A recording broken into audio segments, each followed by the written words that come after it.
Hi buddies, welcome to our channel Sports Jaga. It's exclusive. RR KKR మధ్య జరగాల్సిన match వర్షం కారణంగా రద్దయింది. దీంతో రాజస్థాన్ మూడో ప్లేస్తో సరిపెట్టుకోవాల్సి వచ్చింది. మ్యాచ్ రద్దవడంతో ఒక పాయింట్ సాధించిన ఆర్ఆర్ ఎస్ఆర్హెచ్తో కలిపి 17 పాయింట్లతో సమానమే అయినా నెట్ రన్ రేట్ కారణంగా మూడో ప్లేస్లో నిలవాల్సి వచ్చింది. మొదటి 9 మ్యాచ్ల్లో 8 మ్యాచ్లు గెలిచి టాప్లో ఉన్న ఆర్ఆర్ చివరి 4 మ్యాచ్లు ఓడిపోవడంతో పాటు ఆఖరి మ్యాచ్ రద్దవడంతో టాప్ 2లో లేకుండా పోయింది. దీంతో KKR number 1, SRH number 2, RR number 3, RCB number 4 పొజిషన్లో ఉన్నాయి. ఎక్కడో నెంబర్ 10లో ఉన్న ఆర్సీబీ ప్లే ఆఫ్ చేరడం సంచలనమైతే మొదటి నుంచి నెంబర్ 1గా ఉన్న ఆర్ఆర్ నెంబర్ 3కి పడిపోవడం విచిత్రం.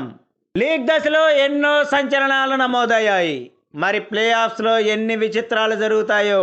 21న కేకేఆర్ ఎస్ఆర్హెచ్ మధ్య మొదటి క్వాలిఫైయర్ జరగబోతోంది. Let's wait and see. ఈ వీడియో మీకు నచ్చినట్లయితే లైక్ చేయండి, షేర్ చేయండి. ఇలాంటి మరిన్ని అప్డేట్స్ కోసం please subscribe our channel. Bell icon click చేయడం మర్చిపోకండి. Thank you buddies.